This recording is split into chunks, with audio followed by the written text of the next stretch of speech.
یہ دونوں پارٹیز اپنے لوکل رہنماؤں وہ بھی میرے ذاتی حساب میں B class C class D class level کے جو رہنما ہیں دونوں پارٹیز کے ان کو مولانا کے ساتھ اٹیچ کر دیتے ہیں. یہ لوگ بھی رات کو آتے ہیں کنٹینر کے اوپر مولانا کے ساتھ کھڑے ہوتے ہیں, تصویریں کھنچوا کر یہ لوگ بھی غائب ہو جاتے ہیں. اب مولانا نے جب یہ دیکھا کہ میرا پلان ہے تو مکمل طور پر فیل ہو چکا ہے, مولانا نے اپنی کمیٹی کے ساتھ اپنے جتنے بھی عمائدین ہیں, جتنے ان کی پارٹی کے سینئر رہنما ہیں, ان کے ساتھ بیٹھ کر یہ سوچا کہ اب ہمیں آگے کیا کرنا ہے. کچھ دنوں پہلے مولانا نے اپنا پلان بھی اناؤنس کیا تھا, لیکن مولانا وہ بھی امپلیمنٹ نہیں کر سکے. وہ پلان بھی یہ تھا کہ اسلام آباد کی مین شاہراہوں کو ہم لوگ بلاک کر دیں گے. اسلام آباد میں مین ایکسپریس ہائی وے ہے, کشمیر ہائی وے ہے, اس کے علاوہ دیگر جو میجر سیکٹر ہیں F10, F8, F7, F6, اگر ان روڈز کو بلاک کیا جائے تو اس میں کوئی شک نہیں کہ اسلام آباد چوک ہو جائے گا. انفیکٹ اگر آپ ایکسپریس وے کو یعنی کہ ہائی وے کو اور کشمیر ہائی وے کو, یہ دونوں روڈز کو بلاک کر دیں, اسلام آباد راولپنڈی میں ایک بہت بڑا فس کریٹ ہو جائے گا ٹریفک کا. یہ دونوں شہر چوک ہو جائیں گے.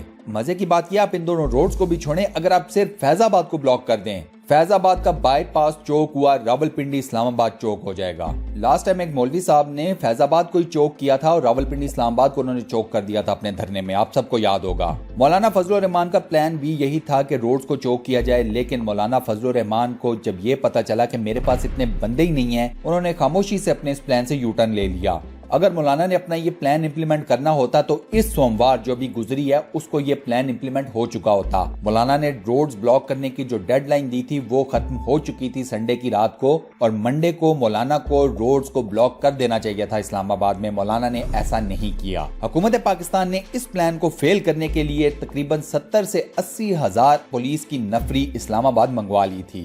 میری ذاتی رائے میں اگر مولانا فضل الرحمان اپنا یہ پلان بھی امپلیمنٹ کرنے جاتے تو ان کے کارکنان کی ٹھیک ٹھاک چھترول ہو جاتی. سو مولانا بیک آف کر گئے. مولانا کا اس کے ساتھ ہی پلان اے تو فیل ہوا ہی تھا, پلان بی بھی فیل ہو گیا.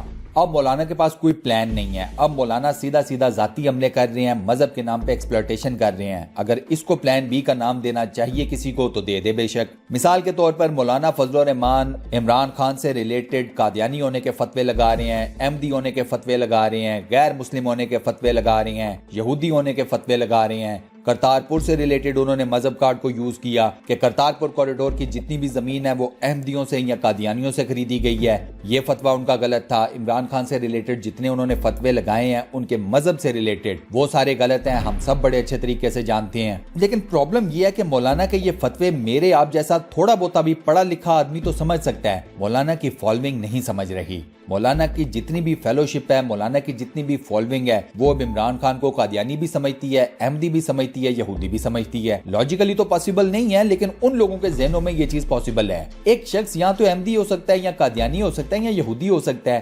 وہ ایک ہی وقت میں احمدی, قادیانی, یہودی کیسے ہو سکتا ہے؟ مولانا نے اپنے کارکنان کو یہ بتایا ہوا ہے کہ عمران خان اسلام کے لیے خطرہ ہے, اس کی گورنمنٹ اسلامی نظام کے نفاذ میں سب سے بڑی رکاوٹ ہے. اب مولانا کے جتنے فالوورز ہیں وہ بھی یہی سمجھتے ہیں. پرابلم از دس کہ مولانا نے اپنے فالوورز کو سیڈنگ جہاں سے سٹارٹ کی ہے وہیں سے انہوں نے غلط کام کیا. مولانا نے جو بیج بوئے ہیں ویسے ہی درخت پھلے پھولے گا, ویسے ہی لوگوں کے ذہن نکلیں گے. آسان زبان میں یہ سمجھیے کہ جب آپ آم کے پودے کا بیج بوئیں گے تو ظاہری سی بات ہے وہاں پر آم کا درخت ہی نکلے گا, اس درخت کے اوپر آم ہی لگیں گے. یہ نہیں ہو سکتا کہ آپ نے آم کا بیج بویا ہے, خربوزے کا درخت نکل آئے اور اس پر خربوزے لگ جائیں. اسی طرح اگر آپ کیکر کا درخت لگائیں گے تو کیکر کا پیڑ ہی نکلے گا, اس پر کانٹے نکلیں گے. مولانا فضل الرحمان نے جس طرح کی فرام دا ڈے ون اپنی فالوئنگ کی برین واشنگ کی ہے, مذہب کے نام پر ان کو ایکسپلوئٹ کیا ہے, اب آپ اس کے ریزلٹس دیکھ رہے ہیں. میں اور آپ تو نہیں مانیں گے کہ عمران خان یہودی بھی ہے, قادیانی بھی ہے, احمدی بھی ہے اور پتہ نہیں کیا کچھ ہے. یقین مانیے کہ مولانا فضل الرحمان کا فالوور جو اس وقت دھرنے میں بیٹھا ہوا ہے وہ ان ساری باتوں کو منون تسلیم کرتا ہے. یہ وہ زہر ہے جو ایک پراپر کمیونٹی کو, ایک کمپلیٹ کمیونٹی کو جو کہ اچھی خاصی تعداد میں ہے, ان کے ذہنوں کو زہر آلود اس طرح کیا گیا ہے. سو دوستو, اس وقت مولانا فضل الرحمان جو اپنا سو کالڈ پلان بھی امپلیمنٹ کر رہے ہیں وہ عمران خان کے اوپر ذاتی حملے ہیں, عمران خان کی فیملی کے اوپر ذاتی حملے ہیں. مثال کے طور پر عمران خان کی سسٹر علیمہ خان کے بارے میں کہہ دیا گیا کہ ان کی دبئی میں 70 ارب ڈالرز کی جائیدادیں ہیں. 70 ارب ڈالرز کی جائیدادیں علیمہ خان کی. یہ کتنا بڑا جھوٹ ہے کہ اس کی مثال دینا مشکل ہے. اسی پلان بی کا دوسرا حصہ جیسا میں نے آپ کو بتایا وہ مذہب کے نام پر ایکسپلوٹیشن ہے.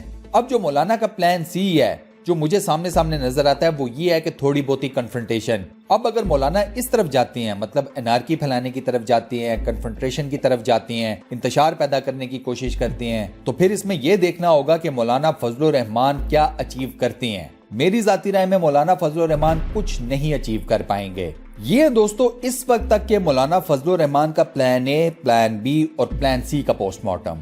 ویڈیو کے آخر میں آپ دوستوں سے یہ سوال کروں گا کہ آپ کے خیال میں آنے والے دنوں میں مولانا فضل الرحمان کیا حکمت عملی اپنا سکتی ہیں؟ کیا وہ ریاست کے ساتھ ٹکرانے کا رسک لیں گے یا نہیں؟ آپ کا جو بھی جواب ہو مجھے کمنٹ سیکشن میں ضرور بتائیے گا. اس ویڈیو کو لائک اور اپنے واٹس ایپ، فیس بک، ٹویٹر اور دیگر سوشل میڈیا اکاؤنٹس پر شیئر کرنا مت بھولیے گا. جزاک اللہ. انشاءاللہ اگلی ویڈیو میں آپ دوستوں سے ایک بار پھر ملاقات ہوگی. تب تک کے لیے اللہ حافظ.